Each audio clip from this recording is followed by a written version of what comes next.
आश्रम के आंगन में, जहां तुलसी के पौधे की खुशबू हवा में घुली है, संत अपने लकड़ी के आसन पर ध्यान मग्न बैठे हैं। उनके चारों ओर सफेद वस्त्र पहने शिष्य एकत्रित हैं।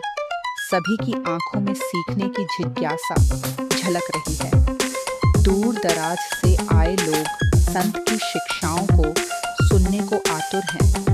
वातावरण में एक अद्भुत शांति और उम्मीद महसूस हो रही है। बच्चों, आज मैं तुम्हें धैर्य और संयम का महत्व एक अनुभव के माध्यम से समझाऊंगा।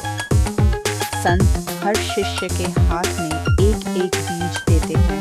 अनिल एक विनम्र और जिज्ञासु शिष्य अपने बीज को ध्यान से देखता है। सभी शिष्य अपने अपने गमलों में बीज रोपते हैं। कुछ के चेहरे पर उत्साह है तो कुछ के मन में संदेह भी। संत धीरे से मुस्कुराते हुए कहते हैं, इन बीजों की जैसे देखभाल करोगे, वैसे ही तुम्हारा धैर्य और संयम विकसित होगा।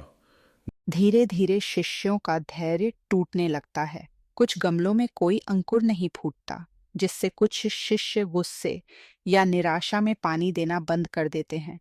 लेकिन अनिल हर सुबह अपने गमले को पानी देता, धूप में रखता और चुपचाप उम्मीद बनाए रखता है।